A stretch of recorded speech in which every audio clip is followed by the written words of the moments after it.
자, 글씨가 되게 작은데 지문 펼쳐놓고 같이 한번 읽어봅시다. 요거는 2020년 10월 고3 학평 때 나왔던 비문학 첫 지문이죠. 사회지문, 법정지문이라고 하는데 일단 쓱 보세요. 1문단 보고 권리네?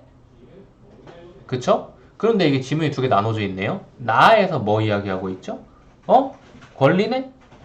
라고 하고 있는데 보시면 이 첫 글에서는 권리의 기본 범주, 권리의 개념에 대한 설명과 권리의 기본 범주에 대해서 설명을 해주는 녀석이고요. 그리고 두 번째 지문, 지문 나는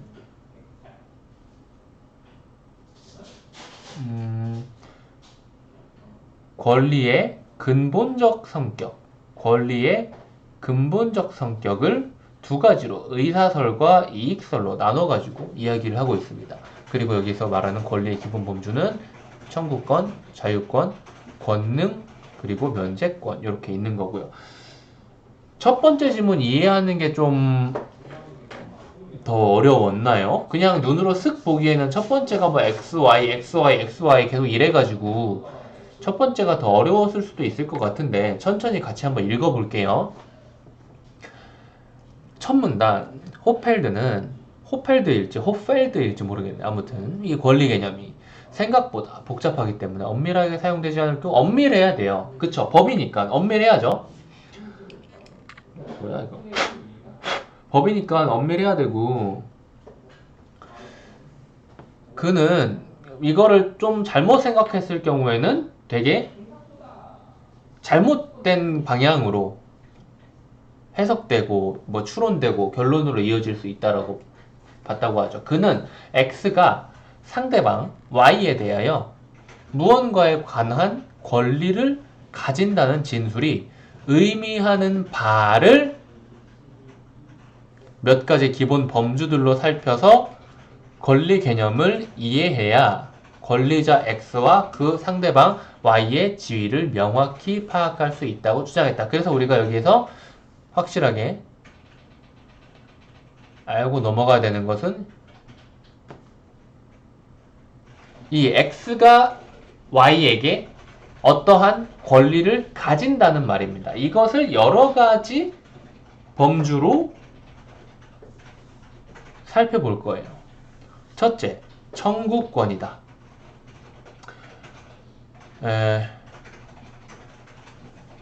이거는 보시면은 그냥 그려볼까요? 이거 잘 못 그릴 수도 있는데 봐봐요. 그냥 설명하는 그대로 청구권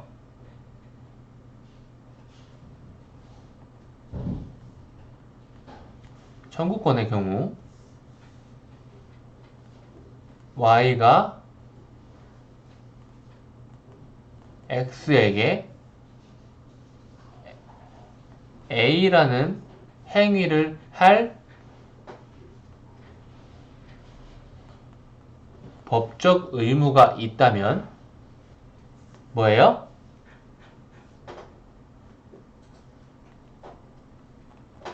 있다면 지금 주체를 왼쪽에다가 항상 놓을게요. X는 Y에게 A라는 행위를 할 것을 청구할 수 있다 라는 의미입니다.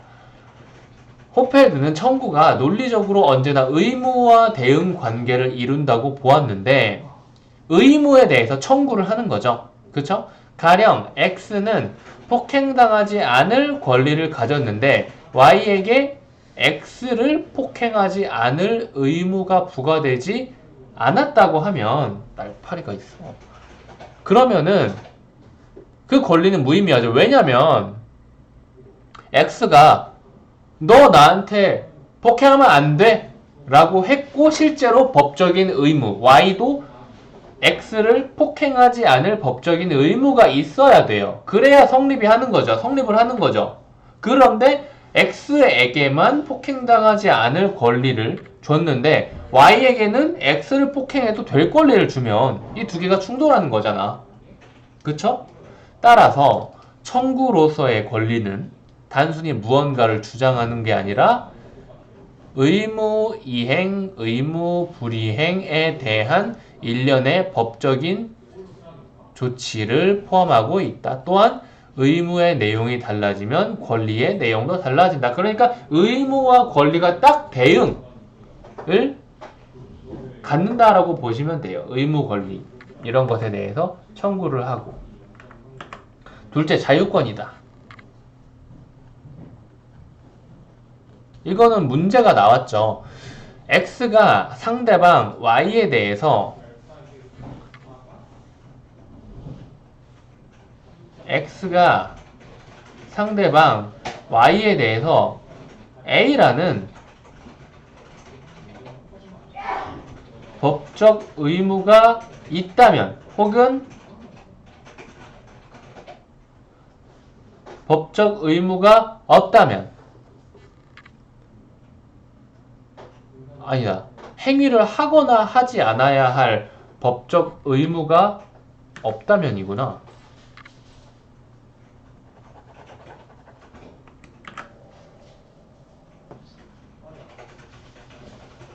이 A를 어떤 행위를 하다 혹은 어떤 행위를 하지 않다 이걸 포함을 시켜가지고 좀 생각을 할게요.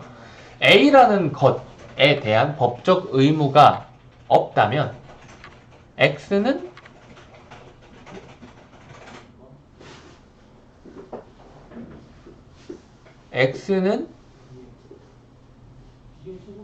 Y에 대해서 A라는 행위를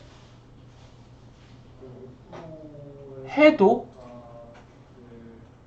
안 해도 됨입니다.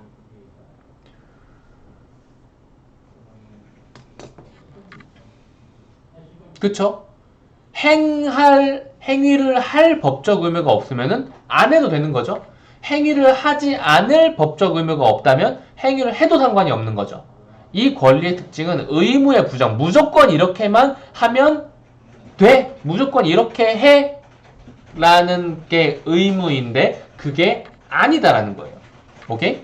가령 A를 행할 자유가 있다는 거는 A를 하지 않아야 할 법적 의무가 없다는 것이다 라는 문장의 의미는 뭐예요? A를 무조건 하면 안 되라는 게 아니에요. 안 해도 상관이 없고 해도 상관이 없다는 거예요. 그러니까 A를 행할 자유가 있다는 겁니다. A를 행할 자유가 있다는 것은 A를 안 해도 상관없다는 거죠. 오케이? 무조건 해야 된다는 게 아니면 열려 있는 겁니다. 이때 Y는 X가 A를 행하는 것을 방해하지 말아야 할 의무가 있는 것은 아니다. 그러니까 X가 어떠한 행위를 하는 것, 안 하는 것 역시 자유예요. 그쵸? 그렇다는 것은 상대방이 그 행위를 하게 해도 되고 하지 못하게 해도 상관없다는 거예요. 오케이? 그래서 자유로서의 권리는 상대방의 청구권 없음과 대응관계에 있다고 하는데 청구권이 뭐였죠? 무엇을 할 것을 법적으로 청구합니다 라는 거였죠. 청구권 없으면 뭡니까? 네가 무엇을 해야만 해 라는 것을 법적으로 청구할 수 없음인 거죠. 그렇다는 말은 뭐예요? 너는 이걸 해도 되고 안 해도 된다 라는 겁니다. 좀 어렵죠. 자, 셋째. 이거 문제랑 연결 지어가지고 방해해도 된다. 어떤 사람이 무슨 행위를 할 때 상대방이 그걸 방해해도 된다 라는 말을, 이거 문제 풀이도 따로 있긴 한데 이건 지문이니까 그런 선지를 찾아보세요. 이건 해도 되고 상대방은 그걸 방해해도 된다. 그게 자유권입니다. 셋째.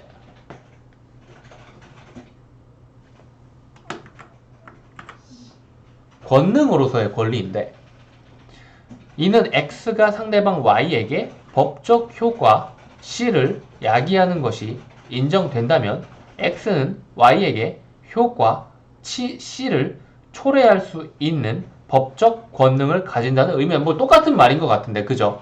자, 좀 더 읽어볼게요. 이건 굳이 안 쓸게요. 권능은 법적 행위를 통해서 자신 또는 타인의 법률 관계를 창출하거나 변경 또는 소멸시킬 수 있는 힘을 가리킨다. 가령 소송할 권리 등이 이에 해당한다고 볼 수 있다. 이때 권능을 행사하는 자의 상대방은 권능을 가진 자의 처분 아래 놓인 상태에 있다. 예를 들어줄게요. 소송 얘기하니까 예를 들어줄게요. 자, 내가 너를 한 대 때렸어요. 이빨이 나갔습니다. 세죠? 이빨이 나갔어요. 그거에 대해서 너는, 당신은 저한테 소송을 걸 수 있어요. 그쵸? 그쵸?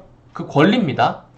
소송을 걸 수 있어요. 물론 안 걸어도 상관없지만, 이 권능을 만약에 행사했다면, 소송하는 권능을 행사를 하셨다면, 제 처분은, 예? 이빨 빠진, 이빨 하나가 나간 당신이, 저를 조지려면은, 조지시는 거고요. 저를 어여삐 여겨서, 어여삐가 옛날 말로는 불상이죠. 어여삐 불쌍히 여겨서 소송을 취하해 주실 수도 있는 거예요.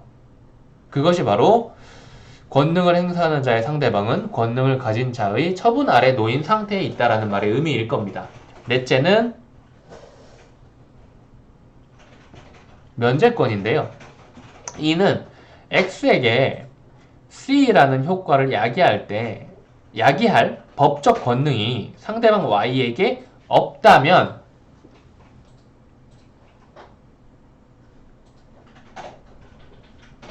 이게 없다면 X는 Y에 대해서 C라는 법적 효과에 대한 법적 면제를 가진다는 의미이다. 이해되죠?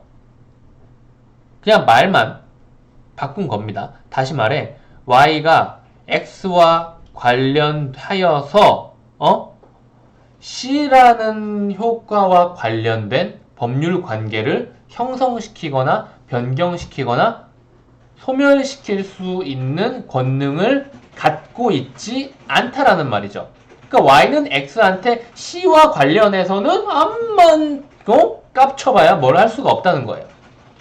면제로서의 권리는 상대방이 그러한 처분을 할 권능 없음과 대응 관계에 있다. 무슨 말인지 이해됐죠, 이제? 그러므로 면제권의 부정은 권능을 가진 자의 처분 아래 놓여 있음을 의미하는 거죠. 면제권이 없습니다. 당신은 면제권이 없어요. 받아들이셔야 돼요. 감당하셔야 돼요. 감옥 가셔야 돼요. 라는 겁니다. 가령 토지 소유권자는 자신 이외의 다른 사람에 의해서 토지가 처분되지 않을 권리를 가지고 있다고 할 수 있다. 이 말을 쉽게 풀면은 나만이 내 토지에 장난질을 할 수가 있다. 나 말고 다른 사람들은 내 토지에 대해서 권능으로서의 어떠한 권리도 갖지 못한다. 그렇다는 말은 나는 나 말고 다른 모든 사람들에 대해서 내 토지에 대해서 면제권을 갖는다. 라는 말과 같다는 거죠.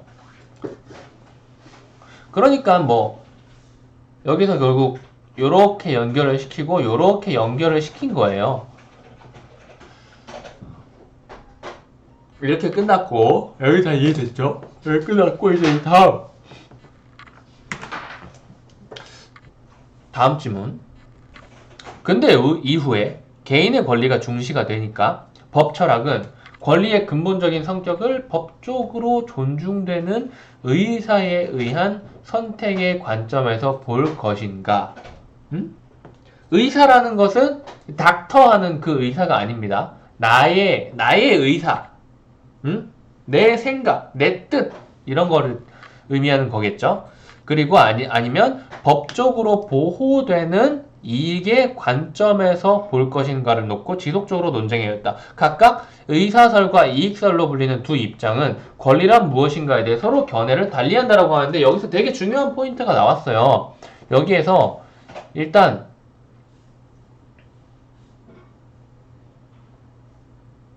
의사설에 대해서 설명을 해야 되는데 의사설은 무엇이냐?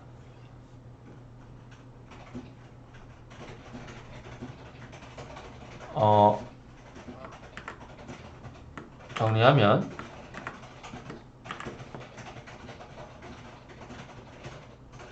권리란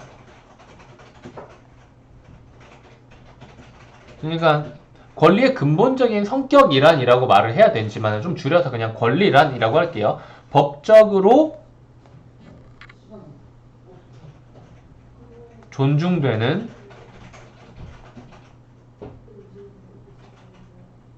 원래 근데 법조문 같은 경우에는 해설을 좀 쉽게 하려고 해도 이런 식으로 제가 뜻을 추가해 넣으면은 변질될 수가 있거든요. 그래서 이건 그냥 방금 살짝만 쓰고 지울게요.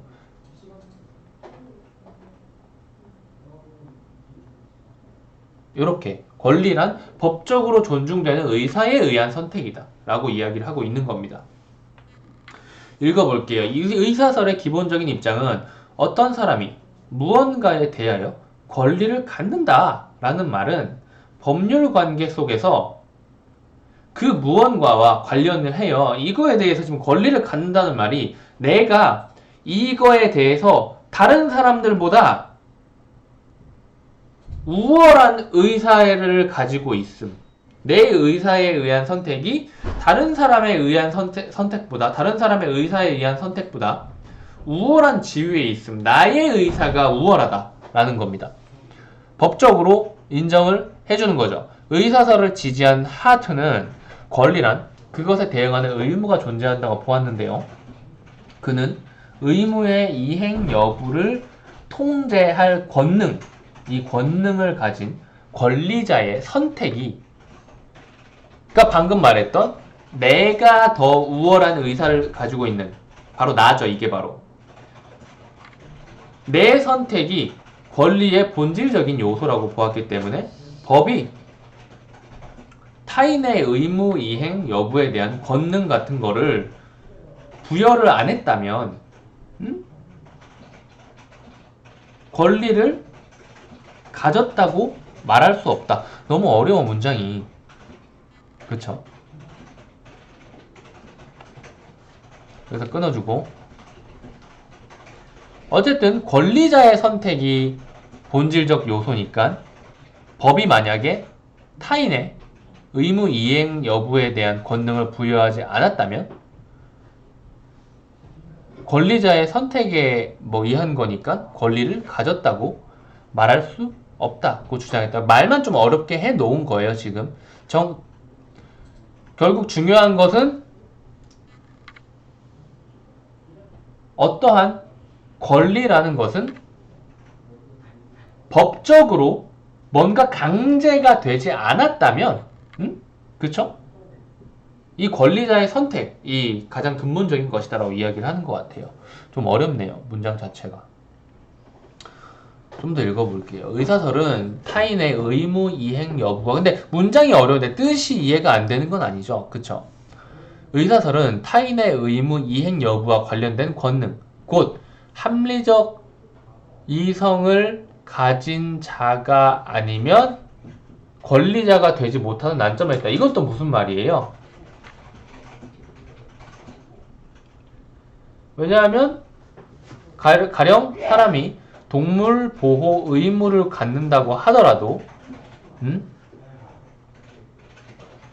동물이 권리를 갖는다고 보기는 어렵습니다. 왜냐하면 동물은 이성적 존재가 아니기 때문에 좀 계속 뭔가 헷갈리는 느낌이 드는데 그래서 의사설은 권리 주체를 제한한다. 의사설이라는 것 자체가 권리자가 되기 위해서는 이성을 가진 합리적인 이성을 가진 사람이어야 한다라는 것을 가정을 미리 하고 있는 것 같네요.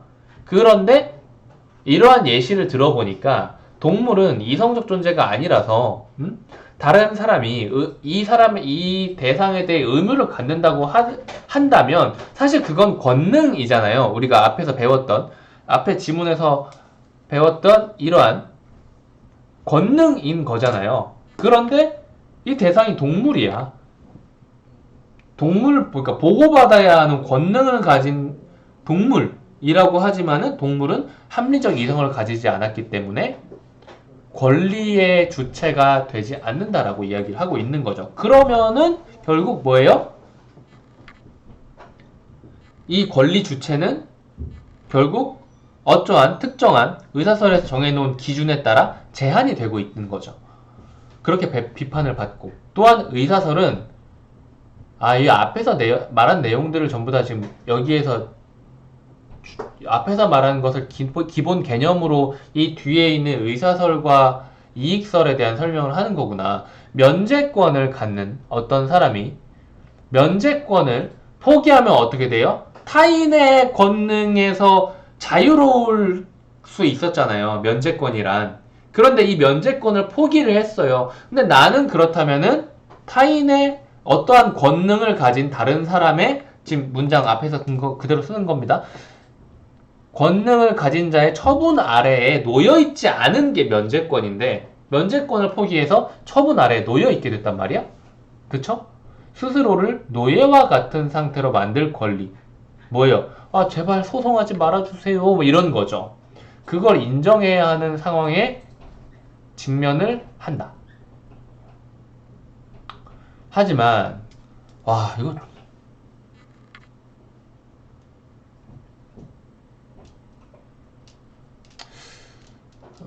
앞에서 한 번 더 정리를 해야 되나, 읽으면서? 나도 이거 설명하면서 뭔가 좀 살짝 마음에 안 드는데. 근데 이게 법지문의 특징이긴 해. 나도 잘 모르는데. 아무튼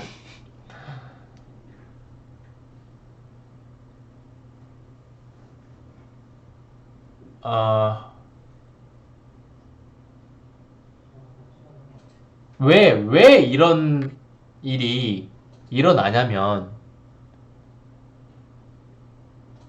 의사설이란 무엇이었어요? 어떠한 힘을 가지고 있는 사람의 의사가 전부였잖아요. 면제권을 갖고 있는 사람이 면제권을 포기하는 것도 개인의 의사죠. 만약에 그게 어떤 식으로 협박에 의해 이루어진 거였다면? 근데 그걸 아무도 몰라. 아무도 몰라. 이 세상 모두가 그 사람이 스스로 이 면제권을 포기했다라고 알고 있어요. 그렇게 됐을 경우 이 면제권을 포기했기 때문에 나는 다른 어떠한 타인이 가진 권능에서 면제가 되어 있는 상태였는데, 이걸 포기함으로써 내가 어떤 금전적인 아니면은 육체적인 물질적이나 아니면은 정신적인 피해를 감당해야 되는 상황에 놓인다는 거죠. 그런데 세상 사람 아무도 모르니까 이것은 나의 의사인 걸로 알아요. 내 뜻인 걸로 알아요. 그렇다는 것은 정당한 것이죠. 그런데 사실 알고 보면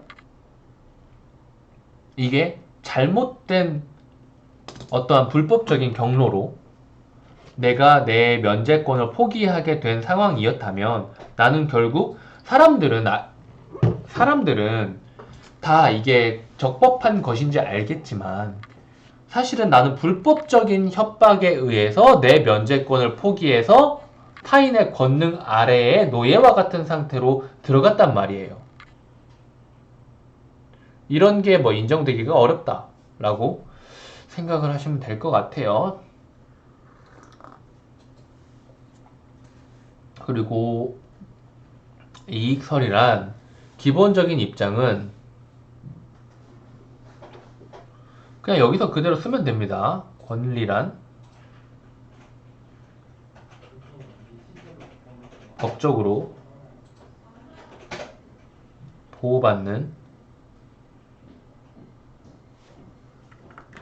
보호되는 이라고 써져 있으니까 보호되는 이익이다라고 하네요. 그래서 권리란 이익이며 법이 부과하는 타인의 의무로부터 이익을 얻는 자는 누구나 권리를 갖는다. 바로 돈 관계가 떠오르긴 하는데, 자, 아무튼 그래서 타인의 의무 이행에 따른 이익이 없다면 권리가 없다. 이익이랑 연결시켜가지고 생각을 하는 거죠.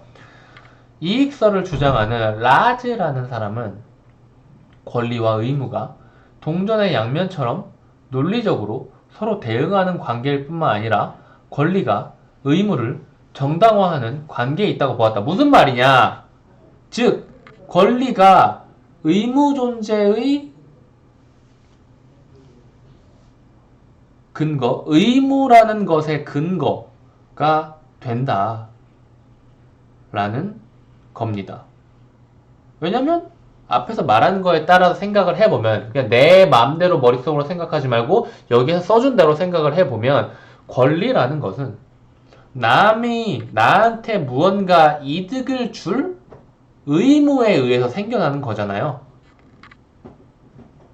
그래서 이 의무를 정당화하기 위해서는 이 권리가 있어야 한다. 뭐 이런 이야기를 하고 있는 것 같아요. 좀 어렵긴 하네요.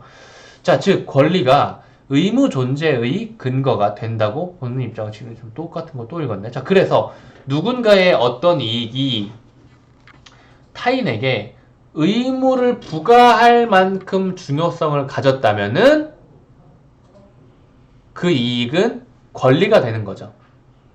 호펠드식으로 말한다면 법이 개인들에게 이익이 되는 바를 그 중요도나 특성에 따라서 청구권, 자유권, 권능 또는 면제권의 형식으로 보호하는 것이라고 볼 수 있다. 이 이익을 보장해 주기 위해서 청구권을 준 거고, 내 이익을 내 맘대로 행사하기 위해서 뭐 자유권을 준 거고, 내 이익을 내 것으로 온전히 쓰기 위해서 권능을 주고, 내 이익을 남의 권능에 의해서 침해받는 것을 막기 위해서 면제권을 줬다. 이런 식으로 생각하는 것 같아요. 자, 이익설의 난점으로는 이 자유권 같은 경우에 다시 얘기하면은 청구되지 않을 권리인 거죠. 남에게 청구가 되면은 뭐예요? 이익을 줘야 되기 때문에 내 이익을 막기 위해선 청구되지 않을 권리, 자유권 뭐 이런 걸로 정리를 해줬다 라고 하는 것 같네요. 자, 이익설의 난점으로는 제3자를 위한 계약을 들 수 있다. 이건 뭐야? 가령 갑이 을과 계약하며 병에게 꽃을 배달해 달라고 했다고 하자.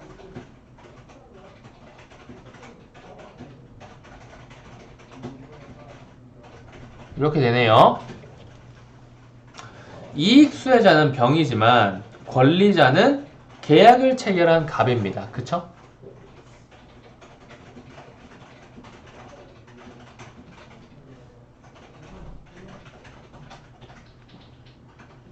그쵸?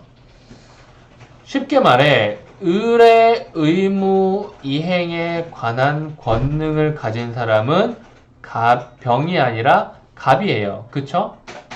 그래서 이익설은 이익의 수혜자가 아닌 권리자가 있는 경우를 설명하기 어렵다는 비판을 받는다. 뭐야 이거?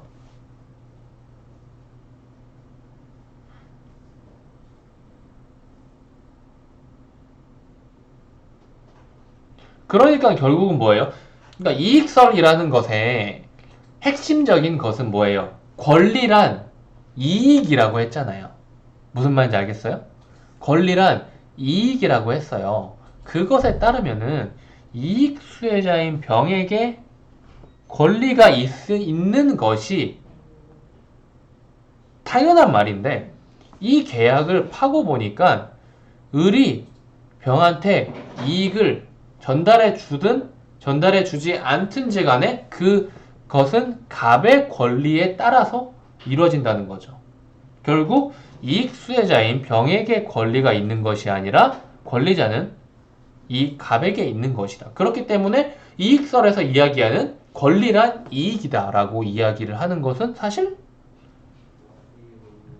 요게 성립하지 않음으로써 설명하기 어렵다는 비판을 받죠. 그리고 또한 이익설은 권리가 실현하려는 이익과 그에 상충하는 이익을 비교해야 할 경우 어느 것이 더 우세한지를 측정하기 쉽지 않다. 이건 그냥 그렇구나 하시면 될 것 같습니다.